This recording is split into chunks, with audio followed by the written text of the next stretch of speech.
Good evening, ladies and gentlemen. Welcome to the February 28th, 2024 Zoning Board of Adjustments meeting. Our next meeting is scheduled March 27th, 2024 at 6:30 p.m. here in the Matthew Thornton Room. If everyone could please stand for the Pledge of Allegiance.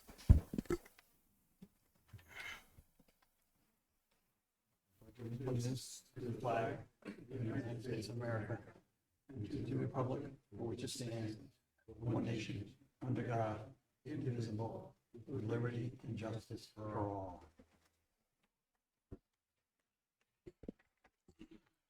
Ben, if you could please read in the preamble. Good evening. For the benefit of those in attendance and watching at home, and if you're not previously attended a zoning board hearing, the procedure is as follows. The petitions will be heard in the order they appear on the agenda. However, the chair may change the order at their discretion. The board will treat all petitioners, the representatives of abutters, and other interested parties fairly and with respect. The petitioner will be asked to give an overview of their petition and read through their responses to the criteria applicable to their case, allowing for the board to ask questions after each item. State law and local ordinances establish the criteria that must be met in order for the board to grant approval to a petition, and it is the petitioner's responsibility to demonstrate that they have met each criterion.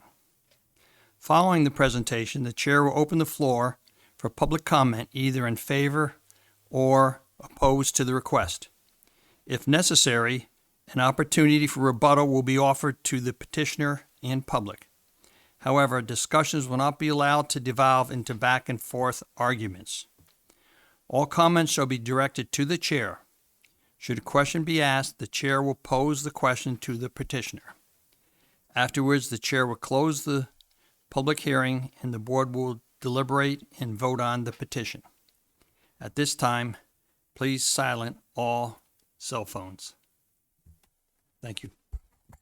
Anyone that's looking to speak at any point tonight needs to be sworn in. So anyone who may be speaking regarding a petition in any capacity, please raise your right hand. And you swear to tell the truth, the whole truth, and nothing but the truth? All right, thank you. So first order of business, we are down 2 full members. Lynn and Brian do not appear to be here, so I'm going to ask that Chuck and Wolf sit in as voting members. All right, thank you. And then the first order of business, we have a letter here from Matt Peterson regarding the first 3 petitions for SC Development LLC. It just says the above referenced project is scheduled for February 28th zoning board hearing, and the applicant would like to request a continuance of the March 27th, 2024 meeting in order to finish research into accessing the existing town sewer system. Given that's the reason that we continued to today, I completely agree. I think that we should continue this until they have the information that we're going to need to be able to properly deliberate. So I'll go ahead and read the first 3 in, and then we'll vote on each one as I read them in to continue. So the item number 3, SC Development LLC petitioner owner variance under section 2.01.7 of the zoning ordinance to construct a proposed elderly housing development 1.6 miles from the Daniel Webster Highway and Babuzik Lake intersection, whereas such developments are not permitted beyond a 1-mile radius from the same. Parcels located at 29 Bedford Road in the R1 Residential by Soils and Aquifer Conservation Districts and Wellhead Protection Area, Tax Map 6D, Lot 241, ZBA 2024-01, and this was continued from the January 31st, 2024 meeting. I make a motion to continue ZBA case number 2024-01 to the March 27, 2024 meeting at 6:30 p.m. in the Matthew Thornton Room with no further written notice to abutters. Second. All right. Motion made by Patrick, seconded by Ben. All in favor? Aye. Aye. All right. 5-0-0. So item 4, SC Development LLC petitioner owner variance under section 2.02.9B6 of the zoning ordinance to permit a proposed elderly housing development on a parcel having less than 100 feet of contiguous frontage on a public road. Parcel is at the same location. Case ZBA 2024-02, also continued from January 31st, 2024. I make a motion to continue ZBA case 2024-02 to the March 27, 2024 meeting at 6:30 PM in the Matthew Thornton Room with no further written notice to abutters. Second. All right. Motion made by Patrick, seconded by Ben. All in favor? Aye. All right. 500. And item number 5, SE Development LLC petitioner owner variance under section 2.02.9B1 of the zoning ordinance to permit a proposed elderly housing development to be serviced by private septic systems. Whereas public sewer is required, parcels located at 29 Bedford Road in the R1 residential by soils and aquifer conservation districts and wellhead protection area. Tax map 6D lot 241. ZBA case ZBA 2024-03 also continued from January 31st. I make a motion to continue ZBA case 2024-03 to the March 27th, 2024 meeting at 6:30 PM in the Matthew Thornton Room with no further written notice to abutters. Second. All right. Motion made by Patrick. Sorry, Chuck. I think it should be well noted that it is without further notification to abutters. Yes. Agreed. Thank you. So a motion made by Patrick, seconded by Ben. All in favor? All right. 500. So all three of those have been continued. So now we're on to item number 6. Item number 6. John Flatley Company, petitioner owner, variance under section 17.10.3, table 17-1 of the zoning ordinance to permit a 96 square feet sign, whereas a maximum allowable area of 64 square feet is permitted. Parcels located at 685 Daniel Webster Highway in the I-1 Industrial and Aquifer Conservation Districts and Wellhead Protection Area. Tax map 6E, lot 3-4K, ZBA 2024-04.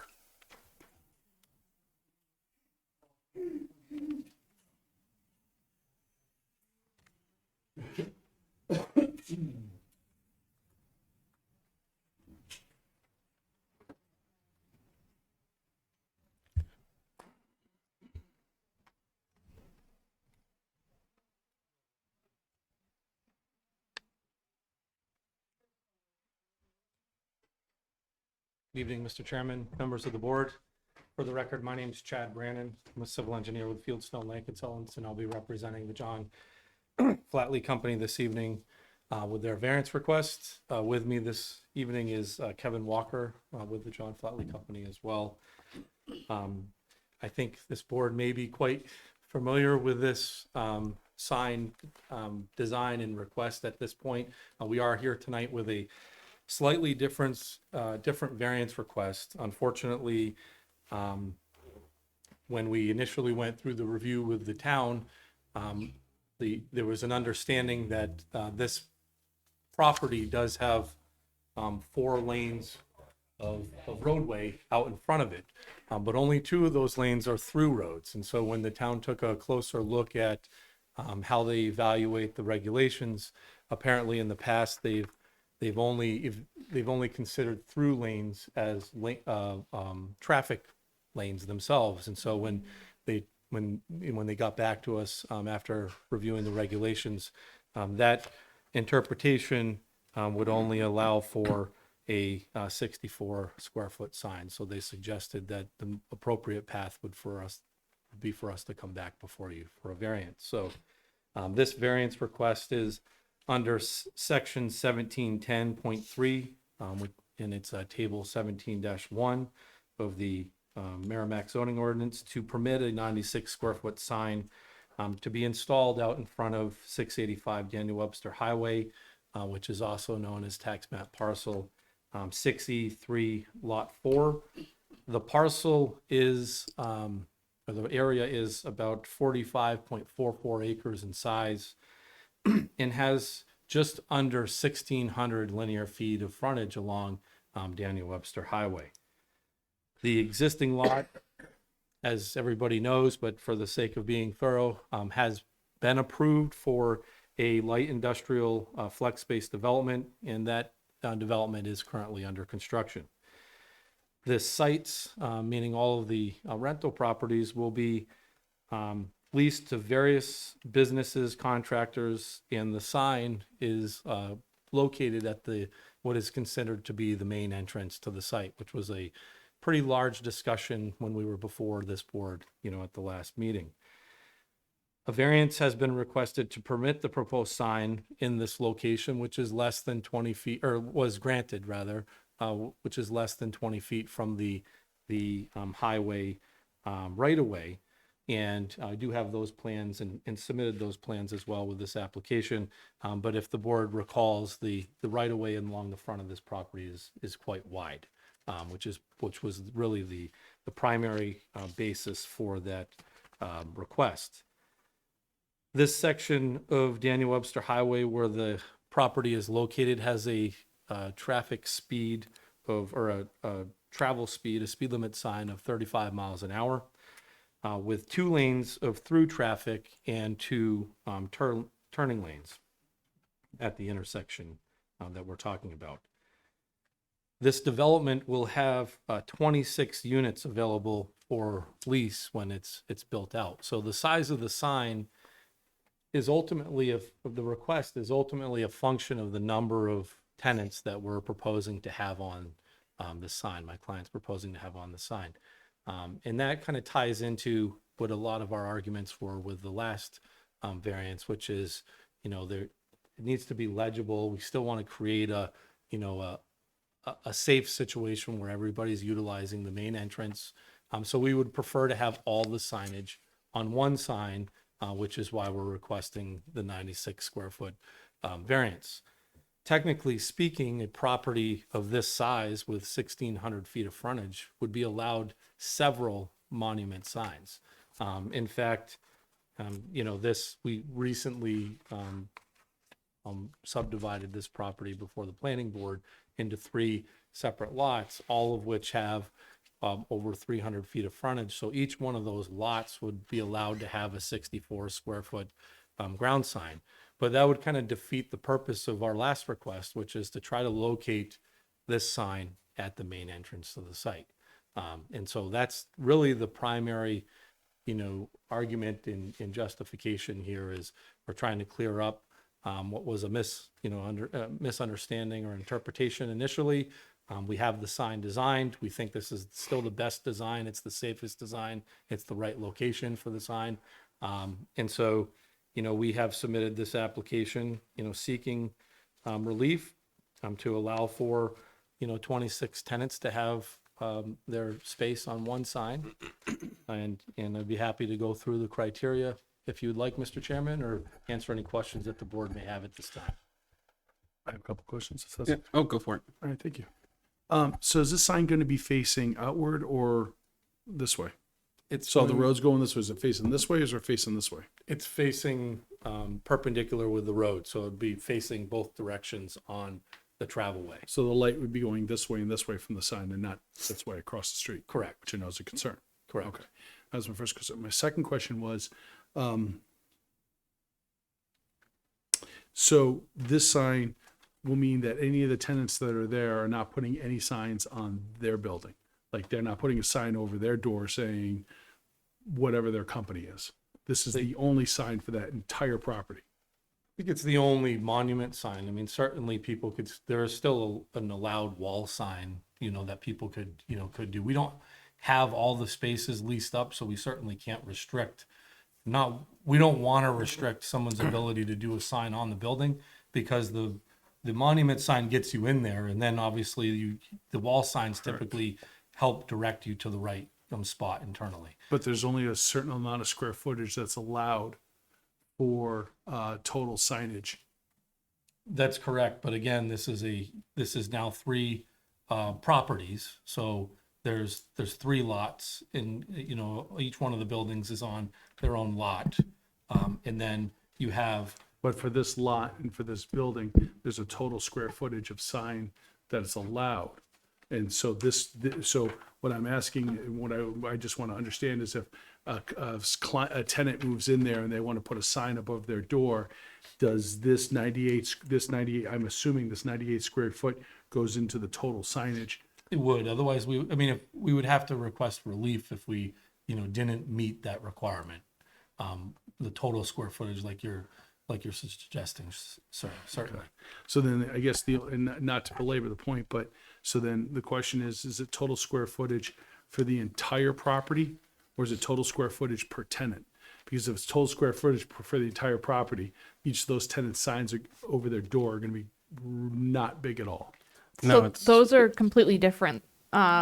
This one is, there's a restricted size for just the ground sign, and that only applies to the ground sign. The wall signs have their own calculation based on the fact if they have a ground sign, then they're only allowed to have 1 times the length of their unit in square footage. So each unit has that. Each unit will be entitled to their own sign. So if your unit's 20 feet long, you're only entitled to 20 square feet of the sign, if that makes sense. That does. Okay, thank you. That clears up. That was That my, clears that it clears up. up my second question. Thank you. so. I guess my question is: was the size of the sign known when we had our last hearing? It was not. In fact, if you recall, staff was at the last hearing and stated for the record that the design met all the other criteria. And we were of that understanding as well. But unfortunately, when they took a harder look at the number of lanes, they were not all through lanes. And so they modified their interpretation, which requires us to come back before the board. So we were not aware of this being an issue when we were before this. Oh no, board I'm last I'm sorry. Maybe I phrased that wrong. I guess my question was: the 96 square foot sign, was that the plan all along? Yes. Okay, that's what I thought. Just there was a change in the mindset as to how this is to be interpreted. Correct. Okay, that's all I was curious, because I was just curious why we didn't hear about this the first time around, but it makes sense to me now. So I would say, yeah, if you'd like to please step through the criteria and just. Oh, I'm sorry, Wolf, go ahead. Thank you. The sign is gonna go here on that median between the two access and entry and exit lanes, right? Can you, I haven't seen that dimension from the edge of the sign to the edge of the driving lane, not the right of way, not the edge of the blacktop, right, asphalt, but the end of the driving lane that passes in front of the sign. What is the clearance there, please? And we did detail that that was a dimension that was critically evaluated for the last variance. I remember. I'm happy to scale that off, and Well, you're welcome to just give me the number too. I If don't you- have the okay. number, right with me, but it might be on the plan. I just have to shift the sheet. I just wasn't sure what the clearance for drivers is to look down the road for traffic that's coming down or up the road.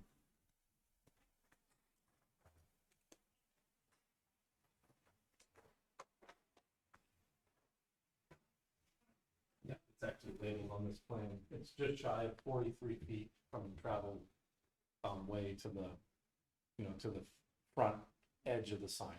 Okay. 43 feet? Yeah, the right of way You wanna- is you wanna quite use the wide. mic. We're not picking you up. Yeah, no, it's fine.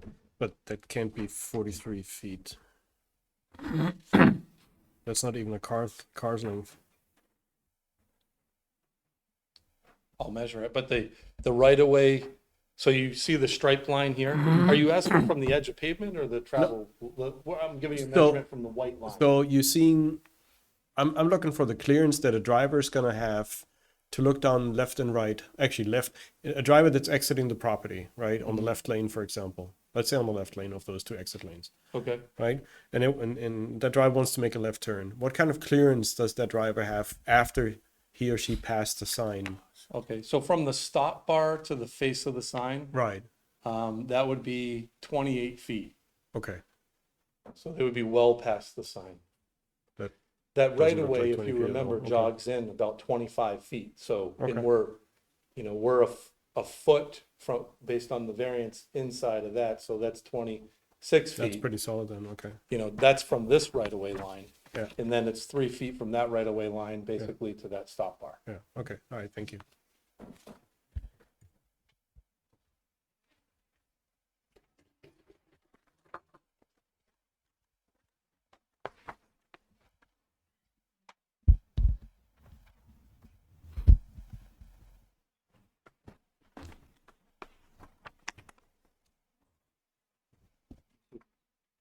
Going through the criteria, Mr. Chairman?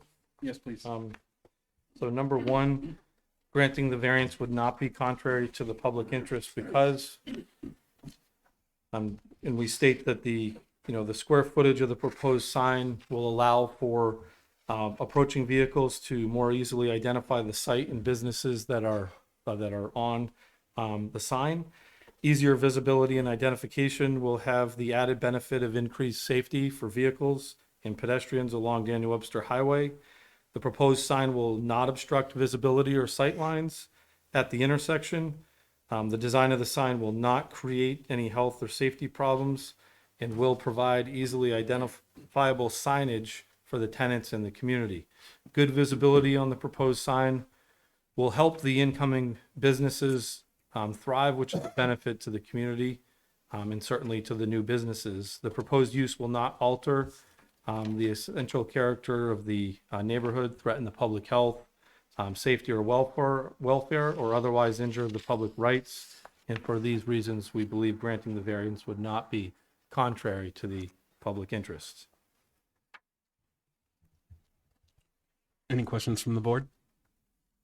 No. All right, please continue. Sure. Moving on to number 2, the spirit of the ordinance is observed because we believe the purpose of the ordinance is to minimize visual obstructions of signs located along roadways and to maintain visual aesthetics of the town, as well as ensuring that there's safe sight distances along roadways. The ordinance contemplates a larger permitted sign square footage for properties with 4 or more lanes of traffic. It actually doesn't define that as through lane traffic, but we have to respect, the interpretation of staff and how they have interpreted that in the past. But certainly our understanding was that, this intersection is very large. There are 4 lanes of traffic. There's lanes, not through lanes, but 4 lanes. So we think that, by nature, this sign size is likely a function of the distance from the property to the throughway traffic, and there's some correlating justification for size, and we think we meet the spirit and intent of the ordinance in this particular application because of that. So due to the wider than typical road width at the proposed entrance and the sign location, the oversized sign, in our opinion, will still meet the spirit of the ordinance. The entrance will be landscaped for visual appeal and meets all the sight distance requirements. And since this proposal will provide these and be designed around these standards, it will result in no negative impacts to the public, will not alter the essential character of the neighborhood, will not threaten the public health, safety, or welfare, and we believe granting the variance would therefore observe the spirit of the ordinance. Any questions from the board? Go for it. Chuck. When do you anticipate landscaping and cleaning up the site? Yeah, it's a great question. I mean, typically landscaping would be done in spring conditions, so we're not far away from, that work being completed. But if you want to address that, Kevin, that'd be great. Kevin Walker, John Flatley Company. As far as getting the whole front of that cleaned up, we're currently in the process. The last couple of utilities are moving their utilities off of the old utility poles to the new utility poles, which will allow us to remove the existing poles and actually get the widening done. We're hoping to get the widening done in that section in the next month, if not sooner. I'm trying to schedule a pre-construction meeting with DOT at this point, and then we should be good to go. As far as the remainder of the site, the other 2 buildings, as those start going up, we'll do the appropriate landscaping in that area also. If you recall, a while back, we had to do quite a bit of additional tree planting out there on the site. That's all completed, and those are up. So we'll see how all those trees are reacting once spring hits, which looks like it might be as early as next week. See how those react when the sun starts coming out. If any need to be replaced, we'll obviously replace them. If they're healthy, then we'll just keep maintaining those and let them continue to grow.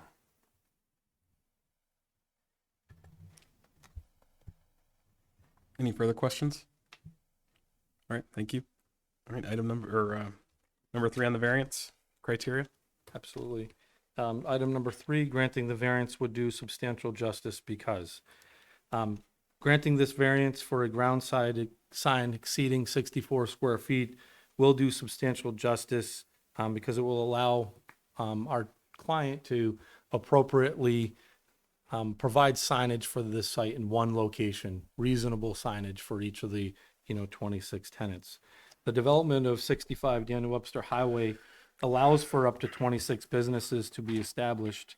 And those, as we talked about at great length at the last meeting, those businesses really need to have signage at the main, what we believe to be the main entrance of this site. And that was a strong discussion point that the board seemed to agree with at the last hearing. The proposed sign will serve to identify the businesses located within this park at a size that's legible to passing motorists, which is important. The subject property, as I discussed before, has 1,597 linear feet of road frontage. When you take a look at that, in the fact that it actually exists now over 3 lots, each one of those lots could have a sign of 64 square feet. That means this property in its totality could have 192 square feet of signage. So we're not looking for relief that would exceed what otherwise the regulations would allow.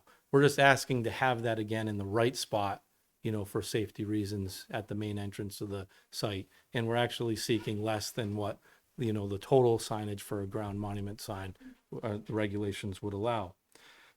Allowing the sign to be 96 square feet would not impact the visual appearance of the neighborhood or have a negative impact on the safety and the spirit of the ordinance, as we suggested before, because the reality is there are 4 lanes of traffic out in front of this site, and there's a great distance between the sign.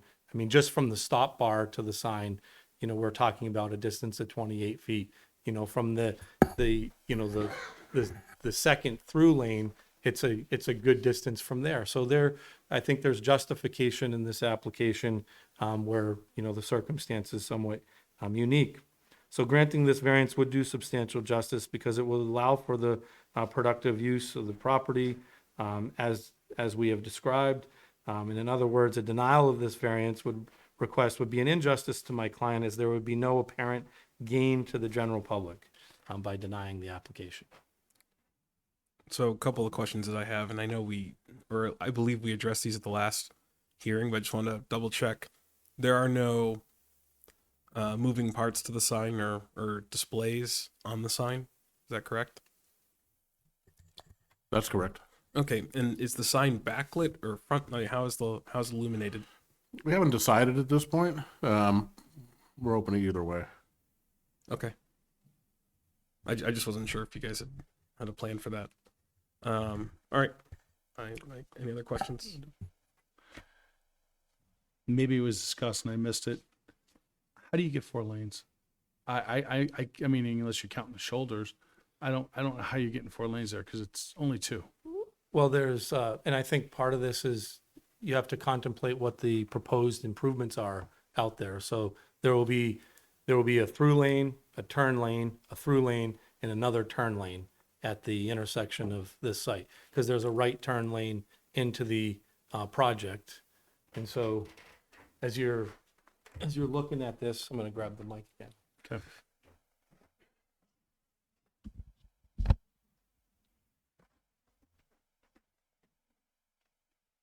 It's a great question. This plan doesn't actually show the off-site improvements, but I'll explain it to you, and which is why staff, I think, initially thought there's 4 lanes. Because the design plan does show what appears to be, 4 lanes here. So you have the through lane on the north side of the Daniel Webster Highway here. And then there's going to be a turn pocket on both sides of this intersection. So that looks like, another lane. And then you would have the through lane, which would be on the south side here again. And then there's going to be turn lanes into the site, free right in.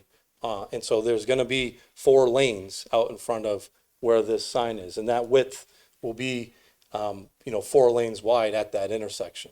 And that was, I believe, and yeah, you certainly can't speak for it, I think that's where the misunderstanding was in the initial interpretation that we could have a 96 square foot sign.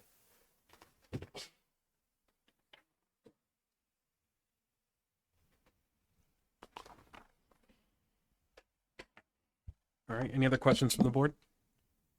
Go ahead.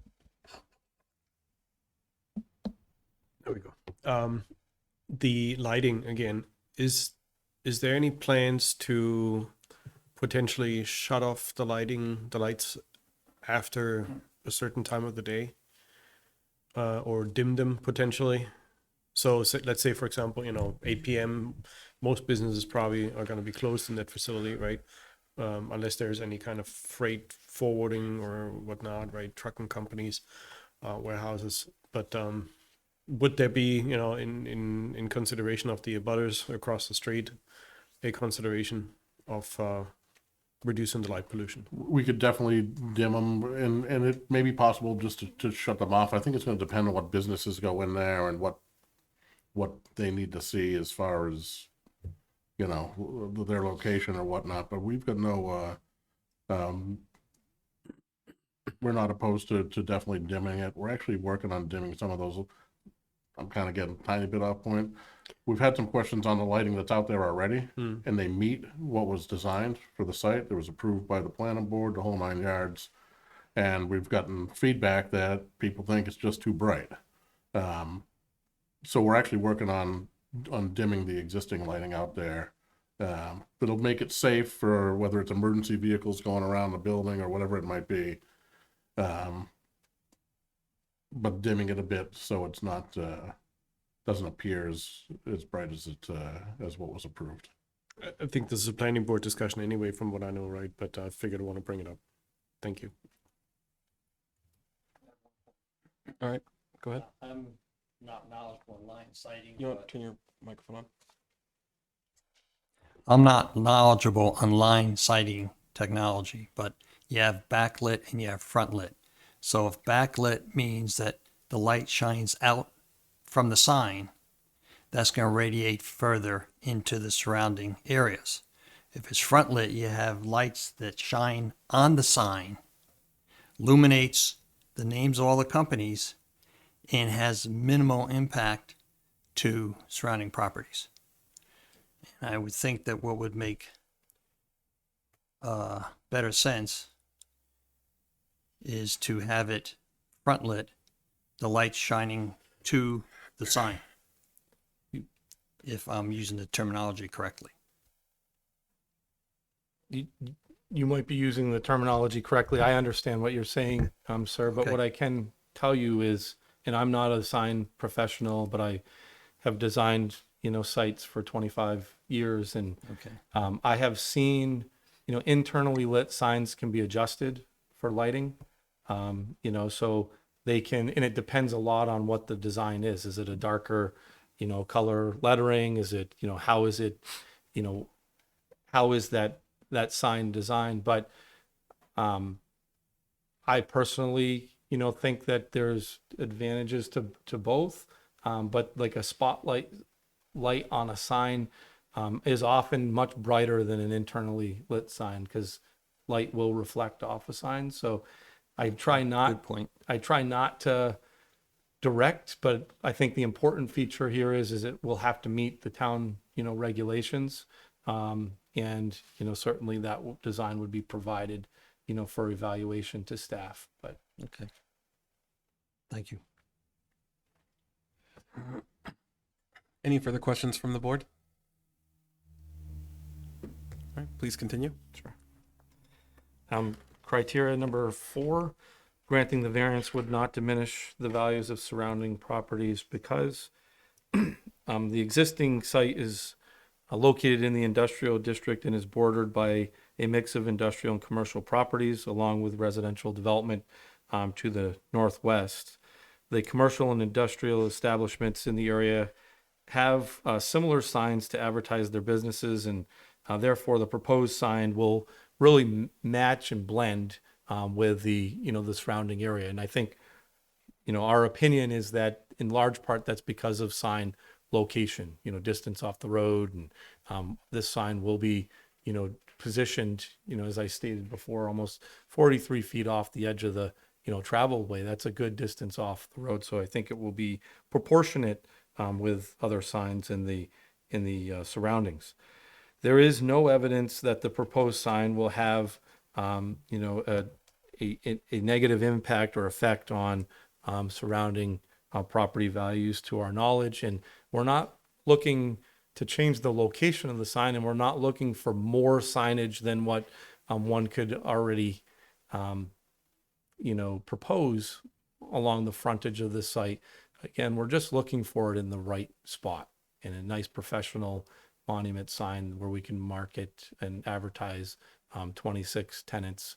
Requires the sign to be larger. So I don't think we're not necessarily talking about location tonight, but I think we do meet all the other criteria, and certainly, at the last meeting, we thought we met this one too, but we're here tonight addressing this for, to address the technical side of it. All right. Any questions from the board?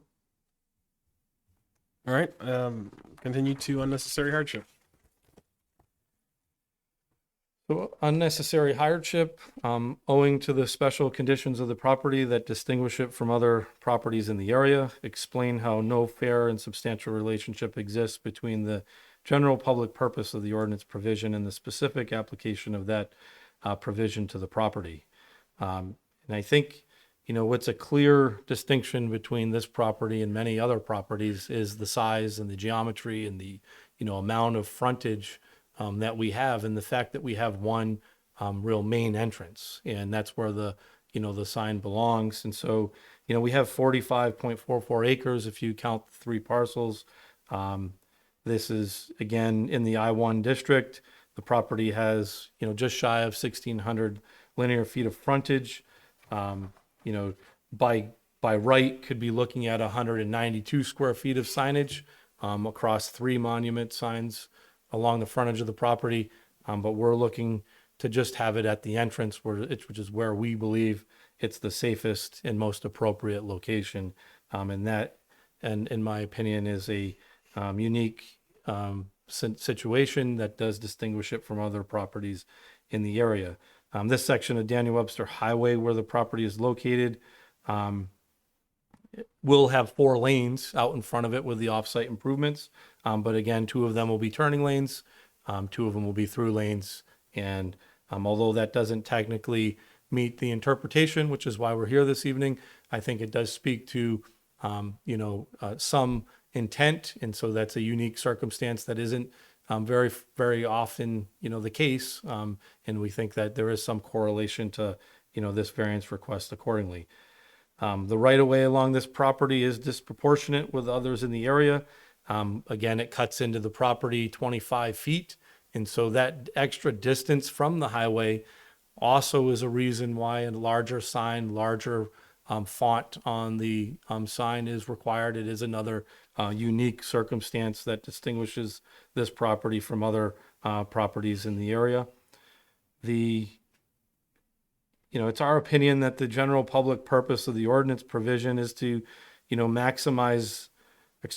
minimize visual obstructions of signage along roadways to maintain a good visual aesthetic, and to certainly address safety along, town roads and highways. And we think that this design, as proposed, meets all that. We just need some relief to, for the larger sign. Because of the special conditions of the property, these special conditions, we do not believe a fair and substantial relationship exists between the general public purpose of the ordinance and the specific application of that provision to the property. And then Part B, the proposed use is a reasonable one because we certainly believe that this proposed use is reasonable for all of the, items that we've raised this evening. The granting the variance would allow for the installation of a sign that's legible for, passing vehicles, would minimize the number of ground signs, for the property, would locate the sign appropriately at the main entrance, which we believe addresses safety, safety condition. The project would have no measurable negative impacts on the surroundings or their property values. The sign would not be contrary to the public interest. The proposed use, for the proposed use, a 96 square foot sign is reasonable, considering the number of tenants that we have here and the size of this property, and the fact that, again, it's in the most appropriate location. We do believe that we observe the spirit and intent of the ordinance like we had discussed. And we certainly believe that since this proposal will provide all of these, reasonable functions, while not resulting in negative impacts to the public, we think the sign as proposed and the design as proposed is reasonable. All right, thank you. Any questions from the board? Please. Go for it. Remind me again, please, what this cylindrical structure down here is? That's an old water tower, which was there for, I think it was for St. Gobain's property, if I'm not mistaken. Yeah, that's a water tower. It's on the Flatley It property. is, right? Yes, that Saint Gobain used, and then at some point in the past 5 years or so, Saint Gobain actually tied into the main on DW, and that tower is currently out of commission. Sorry, yeah, I just was curious what that is. Thank you. All right, any further questions from the board? I do. I have a question. Okay. So the ground sign you said is, given the total property, it's more, it's more than fits into the variance. But then you said the properties were divided into 3 separate properties. So this is one sign for 3 properties. Correct? Yeah, it's one sign for all 3 buildings. Yeah, For 3 buildings, but you divided the property up. they're broken up, they're phased, right? So it's 3 properties. It is 3 properties. 3 buildings, one on each property. So one sign for 3 properties. One ground sign for 3 properties. One ground That's sign correct. for 3 properties is what I'm saying. That's correct. Okay. So, okay. That's, And that is the main entrance for the 3 properties. There isn't a separate entrance for the other 2. no, I get that. I'm just looking at, when you're looking at total signage, I mean, that fits in the total signage for each of those buildings. Correct. If you added up the signage that you could have on those 3 lots, it would be under what we're requesting. Oh, of course, yes, Yes. yeah. No, I get that. And I understand why you're here for the variance. I'm just trying to understand this because this is probably not the last time we're going to be talking about this. And I just want to get an understanding for future. But no, that's what I was trying. That's what I wanted to know. Thanks. Thank you, Mr. Chair. All right, thank you. Any other questions from the board? All right, I'll go ahead and open this up to the public. So anyone that's looking to speak in favor of this petition? Anyone that's looking to speak against this petition? Please go ahead and go for it.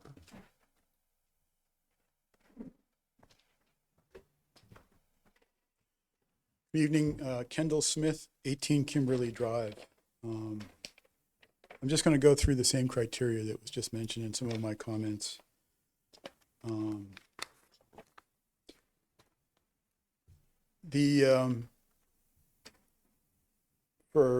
For the criteria 1, I don't believe that this increased sign size is in the public interest for the residents living across the street. It's 1.5 times bigger than what's allowed in the regulations.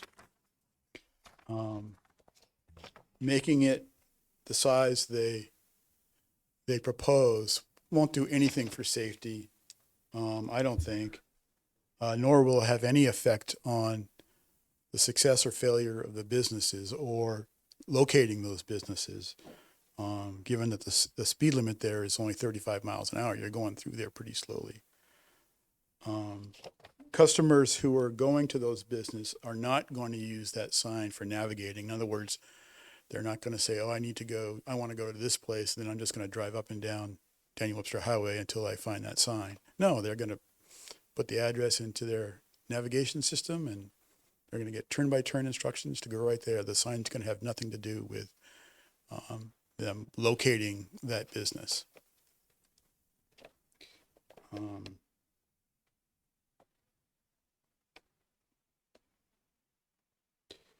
So, since this is an industrial one district, I'm wondering how many businesses that are in that category are actually open to the public. So, for example, they've got a furniture company lined up to occupy the first 2 pods. And that furniture company is going to be using that space as a warehouse. It's no public access to that. And I think that's probably going to be the rule and not the exception. On criteria 2, it's interesting that they're trying to make the argument that there's 4 lanes there, and that therefore at 35 miles an hour, 96 square foot sign is acceptable for a 4-lane. And as was stated, the turning lanes are not counted as traffic lanes, and I would love to hear the board's position on that as well. And even if turning lanes were part of the equation, going northbound, coming up to that site, the right turning lane ends before you get. Let me back up. I guess the question is, where are you determining? What location are you determining? How many lanes are involved here? Is it at the sign, which I think is what they're using? So going northbound, the right-hand turning lane ends before you get to the sign. So I don't know why you would count that. There's a left-hand turning lane going into the Webster Green condominium. I don't know why that would be used to influence any sign size. And the same is true for the going southbound, the turning lane for Webster Green ends before you get to that sign location. And then so all you have is the southbound travel way, their left-hand turn, and then the northbound lane. Criteria 3,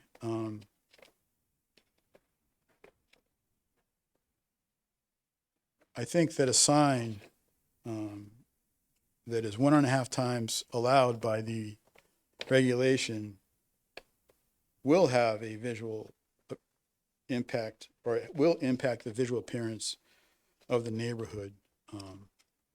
It's a really big sign. It's almost 12 feet tall between the foundation and the top of the sign.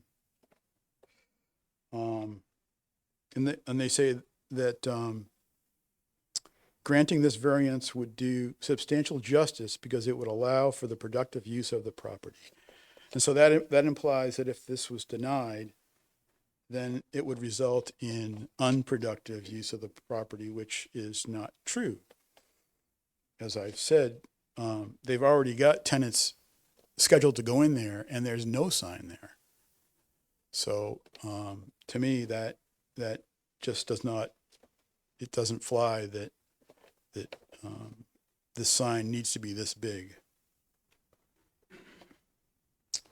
Question 4, or criteria 4. I don't know how anybody can say that a sign that's 1.5 times allowed will or won't diminish values until the sign's actually installed. I think they're just guessing. They're assuming, or they're hoping. And then lastly, on unnecessary hardship, criteria 5, I think it's important to remember that they chose the location for this sign. It wasn't mandated by anybody, any town regulation. And if they actually wanted it closer to the road than where it's going to be, or where they want to put it, they could install it where they're showing, where they on their site layout plan 1, they could install it where their plan shows their sign to be, which is actually closer to the road than where it's going to be now. And also, the where it's going to be going is it's only 5 feet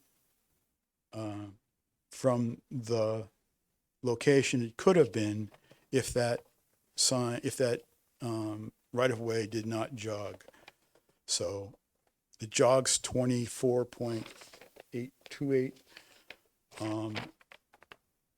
Their site plan shows it being 20 feet off of that line.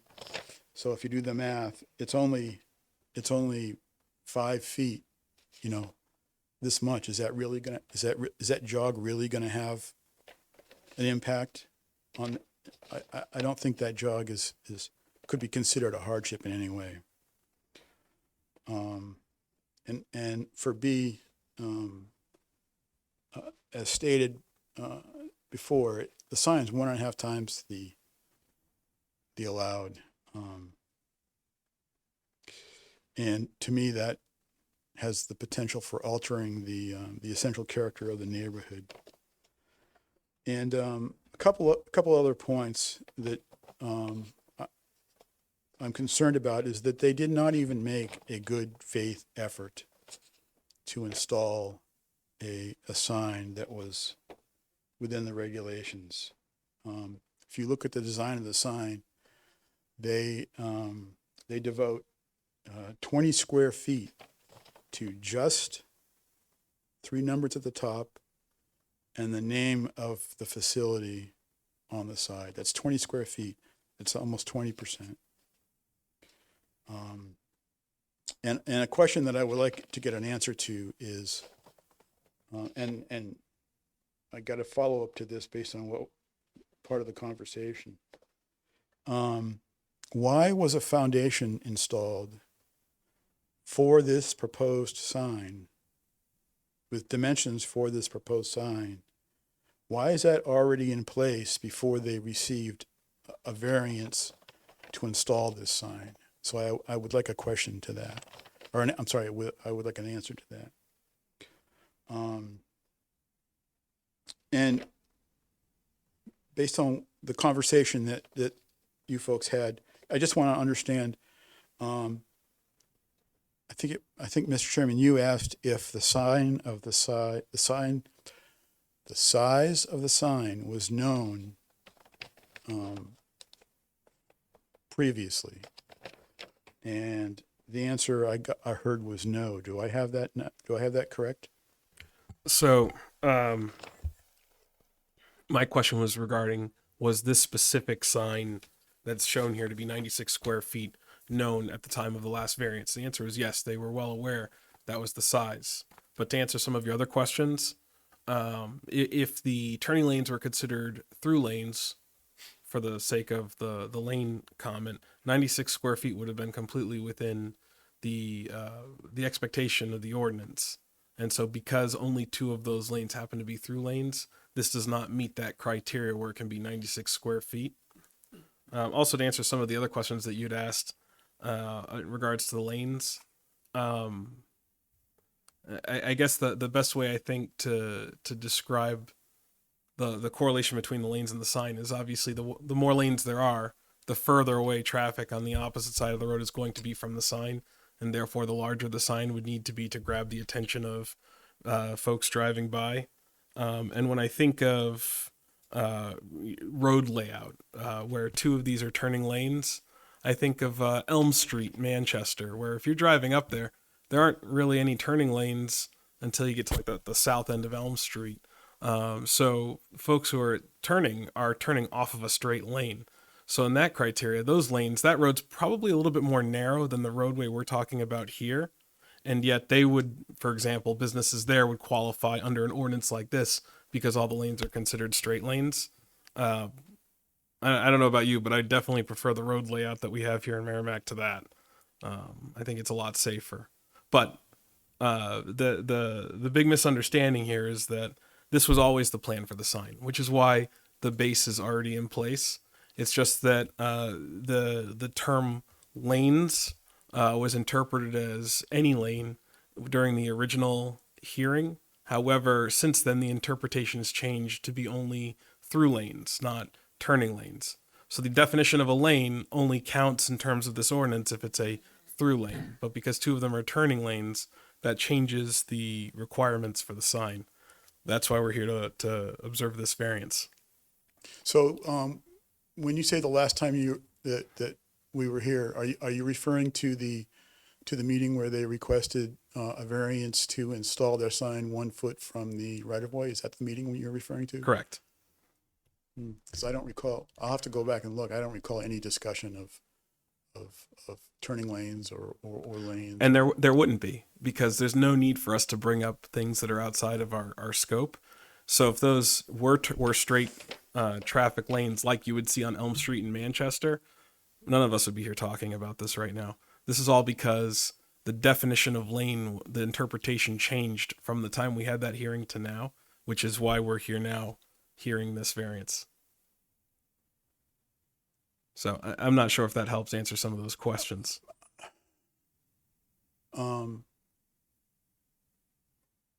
Okay, so for as long as that regulation has been in effect, no one has known what traffic lanes meant.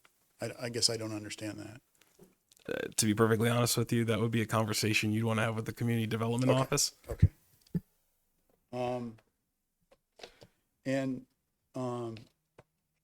Based on the discussion that now we're dealing with 3 buildings on 3 different lots, and each one of those lots has more than 300 feet of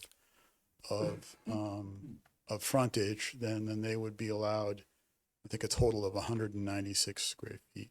That's kind of a bit of a non-starter because the Flatley Company was adamant that when we were talking about a variance for moving the sign closer, that this was the only place for the sign, no other place. Because I was advocating for the St. Gobain entrance, and we were told absolutely this is the only place for the sign.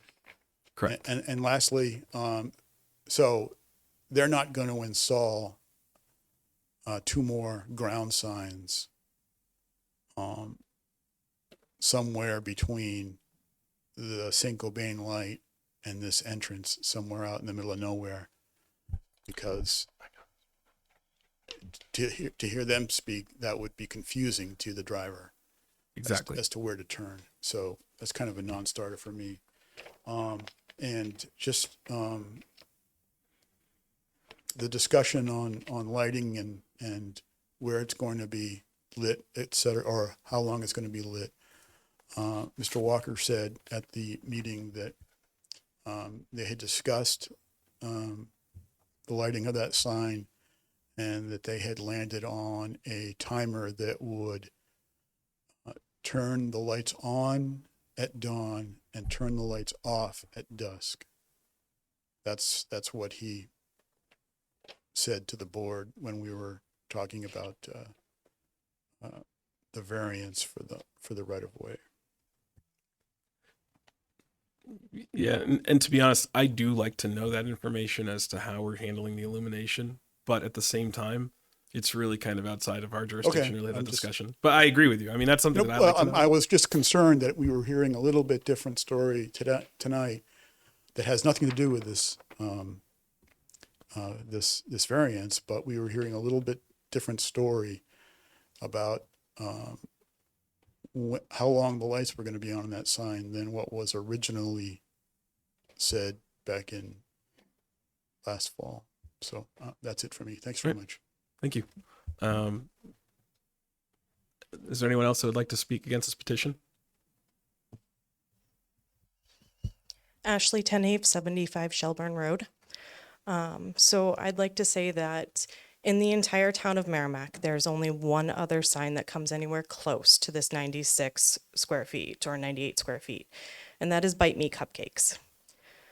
In that area, there is 4 travel lanes. There's also a very wide lane in between, like for turning and stuff like that. And there is also fairly good sized bike lanes in that area because of the amount of traffic that's there.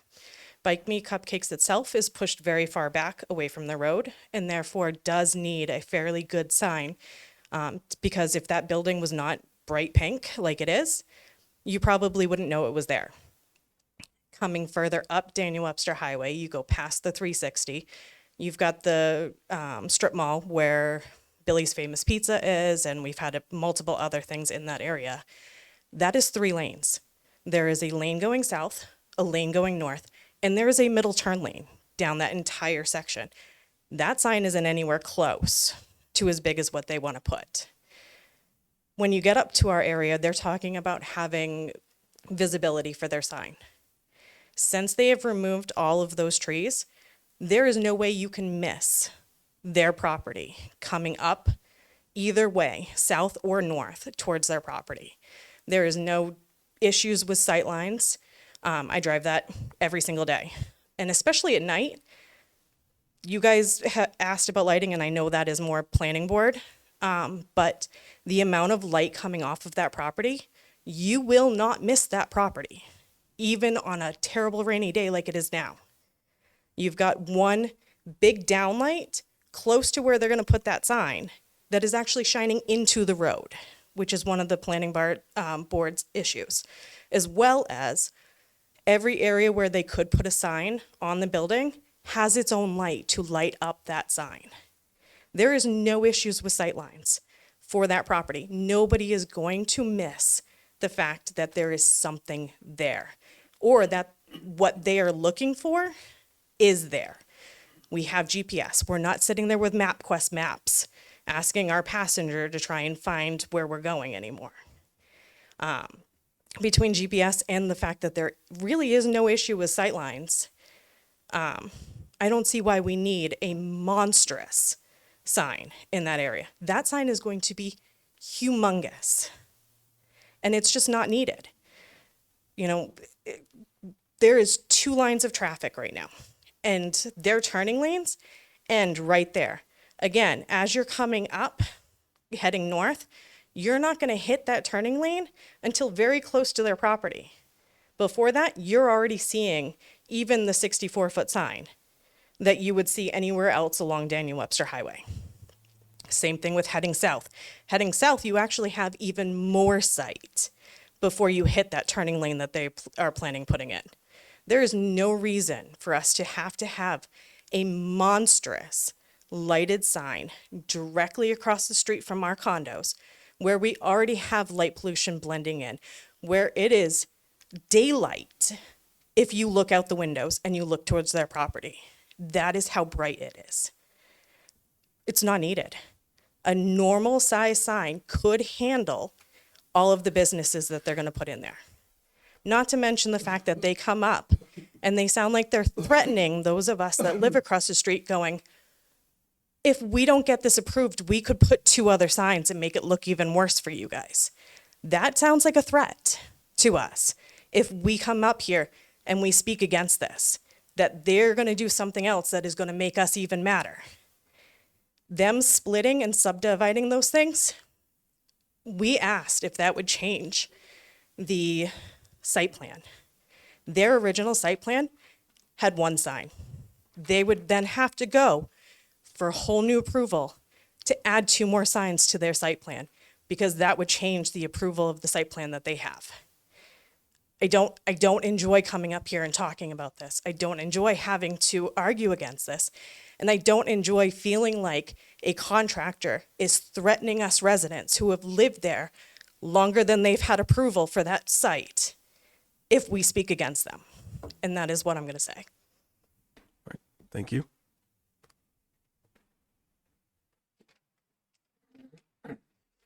Katie Poirier, 11 Kimberly Drive. Gonna keep it really short because I gotta echo everything they said. But again, basically, they're saying that it's not gonna bother the aesthetics of our area. Well, in that whole section, there isn't multiple buildings or multiple businesses. The only other one that has multiple businesses listed is the medical center and the bowling alley. Other than that, it's one sign for one building. They're asking for multiple and a huge sign that, yes, we have a sign for our complex, but there's one name. You know, well, it's two names, but they're asking for multiple things. It needs to be, if I drive by there, which I do, I'm looking at the building itself, not the sign. So the sign being bigger is not going to make any difference. So having it that 1+ extra is not going to help. It's going to actually depreciate our property. So, thank you. All right, thank you.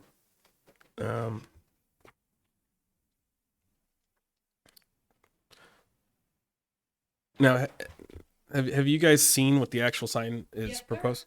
Okay, so the reason I asked is because the 360 Merrimack Plaza, they were actually in front of us and did the exact same thing, and we approved that. And in their particular case, I was looking at the individual sign slots. They're going to be about 7¼ inches tall, so yay tall. So these signs are going to be like, they're not going to be, you know what I mean? Like the business signs are going to be about approximately this size on these little rectangles.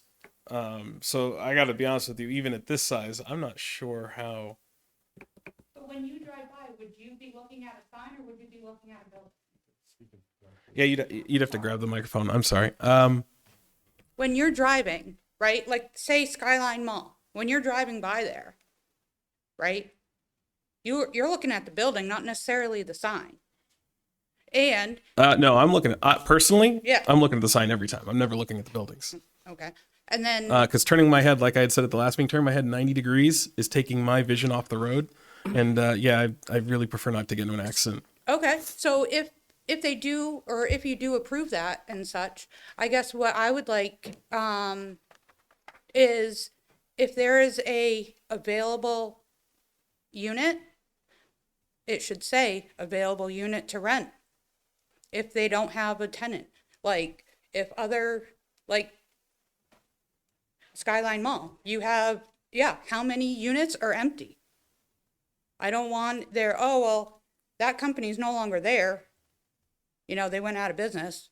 So, but the sign's still there. No, Yeah. So it should say available.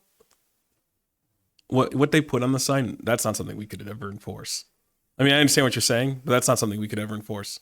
We're only allowed to really, I mean, as a zoning board, we're really only looking at the discrepancy between the size of the overall sign. So you're saying each unit is going to have 7 feet, 7 Yeah. 7 feet or 7 inches.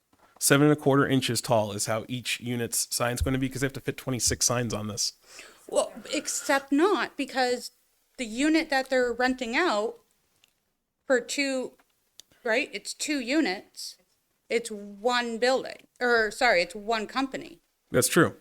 At this exact moment in time, that's what they're leasing out to, but that could And change. that's what their intentions are if you follow their other comments.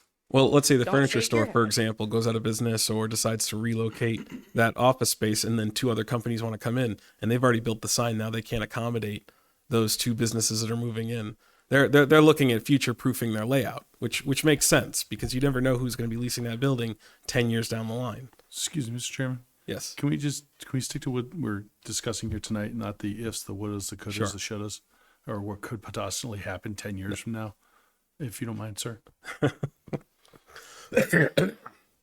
Absolutely. So with that being said, do you guys have any responses to? Yes, Mr. Chairman. And just want to touch on, some of the comments, and want to state for the record, we're certainly not here tonight trying to come across that we're making any threats. We're actually talking about the facts of, what the uniqueness of this property, the length of the frontage, the size of the lot, and what is supported by the regulations. That's it. We're clearly, and our intent is to clearly represent what we want to do.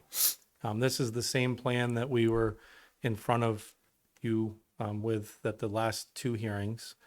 We thought that, it's the same design. This print right here is the same print I hit print on twice for the last two zoning board meetings. This has always been a 96 square foot sign.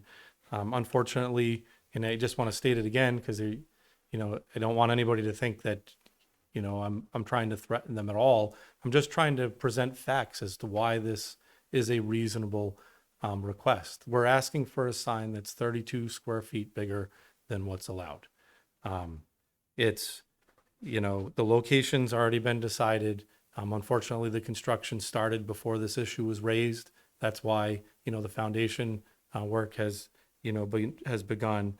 My client is looking forward to hopefully proceeding, but, speaking to a number of the items, certainly some of the statements that the, abutters have made are 100% correct. It looks very open right now. But as you can see on the site plan, there's a significant amount of landscaping, and Mr. Mower, questioned, when is that going to go in? I mean, that's going in, and landscaping goes in one direction, it gets bigger. And so the sign becomes more and more important. And when I'm driving, I can just speak for myself. I do look for the directional signs. Yes, I might have a navigation going at the same time, but I'm looking for, is it this turn? Is it the next turn? And that's why we think, and we've always stated, that it's important to have the sign at the location where the turning is occurring. We don't want to put additional ground signs in. It's not a threat. It's just that's technically what could be allowed. It's not what we want to do. And so I want everybody to understand that, very clearly. I respectfully disagree with a number of the statements that were made relative to, it's on the size of the sign's not needed. I think this project is unique. One of the people that spoke even said there's just not a lot of signs out there with multiple businesses. Well, this sign has 26 of them, and they're, just if we rounded all the numbers up, they would be 8 inches tall by 40 inches long for a business sign. If somebody rents 2 spaces, 2 units, their availability on the sign might double, but it doesn't change the fact that there could be 26 different tenants here, and we have to design for that. The tenant that's currently under contract that signed a lease understands they're going to be able to have a sign at the road as part of the lease agreement. Just because there's work proceeding doesn't mean that that's not a condition that we have to satisfy my client has to satisfy as a landlord. And so, there's a lot of assumptions and statements that are made that are just not correct and not factual. And we're not here arguing, but we do want to set the record straight and let everybody know and understand, the conditions.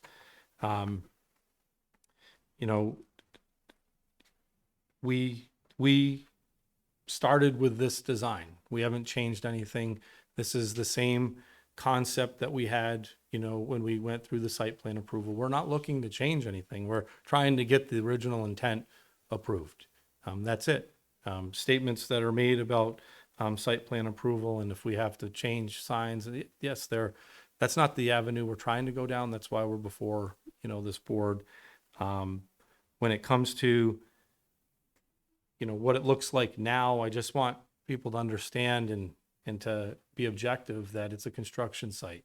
Right? This is when things always look, most disturbed. But when the landscaping goes in and, things are dressed up, especially, the additional landscaping that was required, the signage becomes more important, and it is a necessity. And we believe that it belongs, at this entrance, and that the font, if you look at the font there, we're talking about essentially just shy of 3 inches in height for font.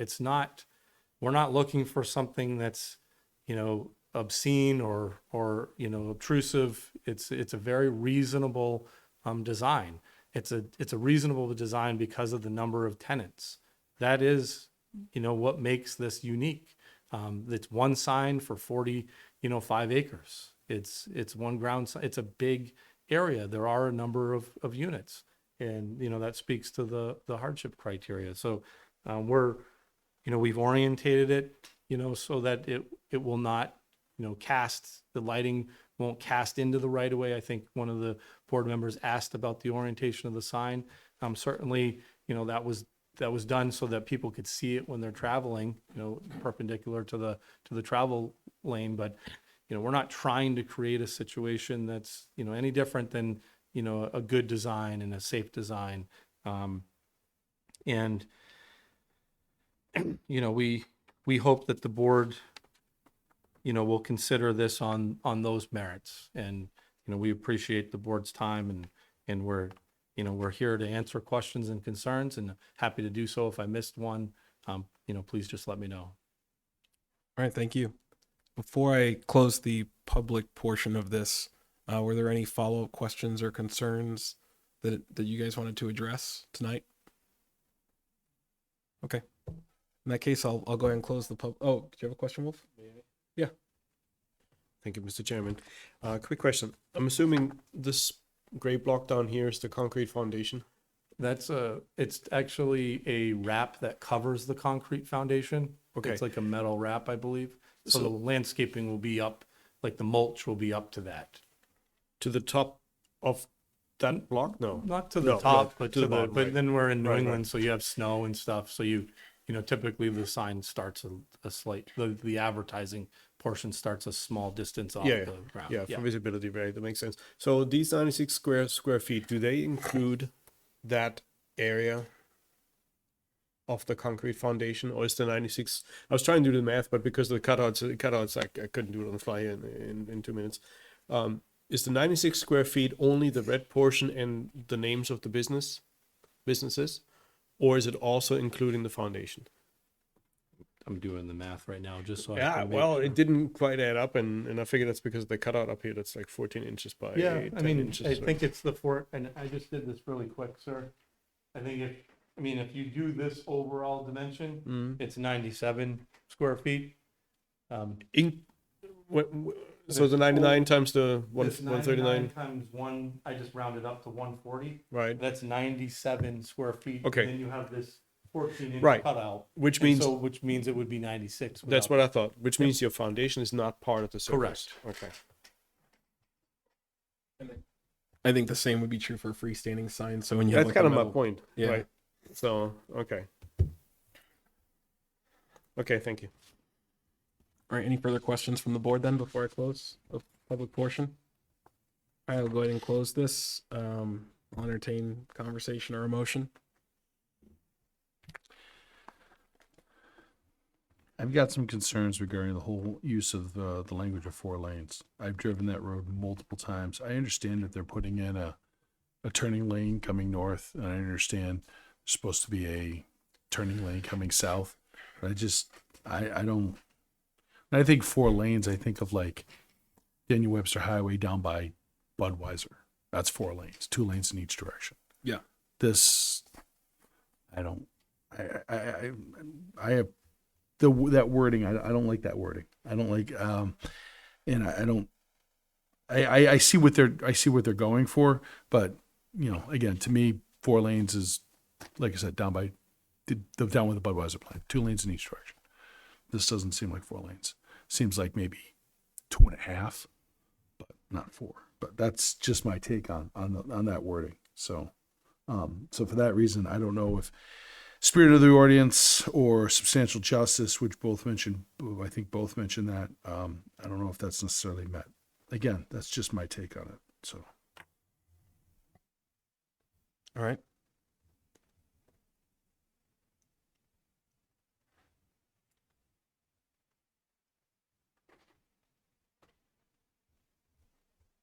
Thank you, Mr. Chair. I guess one can argue that you kind of put yourself into a corner, right? No offense, right? Had you had 2 different entranceways or 3, we wouldn't have this conversation. There- Was there a reason why that was not possible? Yeah, New Hampshire DOT only allows a certain number of That's what I entrances off of the state highway. Right. We actually were looking for multiple entrances at the very beginning of this 5-6 years ago. We were Right. looking for multiple entrances. We were looking for, we were actually looking for a traffic signal at this intersection. And they said it was too close to the St. Gobain traffic light. Right. We are going to have another intersection further to the south between this site and the apartments that will be allowed to have a traffic signal if DOT approves it. But yeah, we were limited, and it's kind of what Chad was saying before. It's a large piece of property with a lot of frontage on it, and their DOT's regulation was a certain number of exits off of the highway for a certain property or whatever. They recognize the uniqueness of the frontage on this, and we were allowed the Gilbert entrance. This entrance, we were able to use the St. Gobain entrance and an entrance between this entrance and Gilbert. So we were allowed 3 additional accesses aside from the St. Gobain driveway and no more. So in other words, even if you wanted to, you couldn't add 3 or 2 access roads, and you couldn't split this up into 2 or 3 signs. Correct. That if you were to put the signs right next to the entrance road. Correct. Yeah, We could not do that. Right. If we could have, we probably would have put in one more entrance off of DW and put one sign one place and one another, but just it's not allowed. We could not get a permit from DOT to do that. Thank you. Thank you. Mr. Chairman, do you mind if I just clarify too? And I'm sorry if there's a misunderstanding of how I use the word lanes, but initially staff felt that there was 4 lanes here. The interpretation changed. We're just suggesting that even though they're not 4 through lanes, the distance from the sign to the furthest travel lane is the same as it would be if there were, 4 through lanes. And so the geometry of this is the same as it would be if there was 4 lanes. And that's the rationale and the connection that I was, trying to make. And certainly if, our interpretation is kind of moving with staff's because we ultimately have to get an approval. And Understood. And that's the rationale and the connection. Thank you. Yeah, I can't speak on behalf of the whole board, but I understood where you were going with that when you first mentioned that. Because again, if this were Manchester, things would be a little different. But that's a whole different conversation. So I'll entertain a motion if anyone has a motion.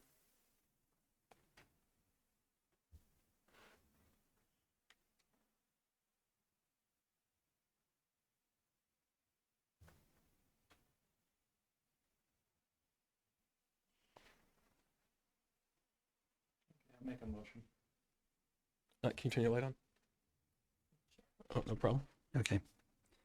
I make a motion to approve the variance for John Flatley Company under section 17.10.3, table 17-1 of the zoning ordinance to permit a 96 square foot ground sign, whereas a maximum allowable area of 64 square feet is permitted. The parcel is located at 685 Daniel Webster Highway in the I-1 Industrial and Aquifer Conservation Districts and Wellhead Protection Area Tax Map 6E Lot 3-4, case number ZBA 2024-04. Second. All right. Motion made by Ben, seconded by Chuck. All in favor? All opposed? All right. So 410. This motion does pass, but again, there's a 30-day window where somebody could appeal this, just so you're aware. Thank you very much for your time. I appreciate it. Thank you.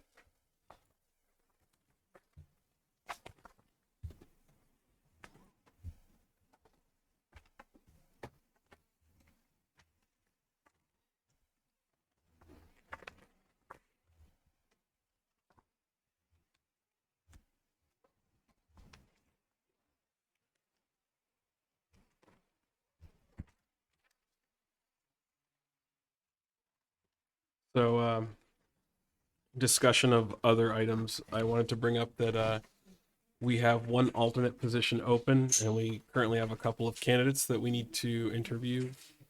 Well, yes, but point being, we should have a full board very soon.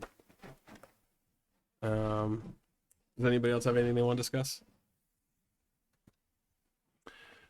When you close a public hearing, you can't ask questions of the people. You have to reopen the public hearing for them to ask questions to the individuals, and then you have to close it again. It's a point of procedure. That's all. Yes, it Just is. letting you know. Yes, it is. And that's why I think that you would be so good in this role. I've done it one too many times. Thank you. I think you're. One too many times. My friend, one too I many think you have times. it. So, yeah. All right. Approval of minutes. I make a motion to approve the minutes as presented. All right. Motion made by Ben, seconded by Wolf. All in favor? All oppose? Abstain? All right. 4-0-1.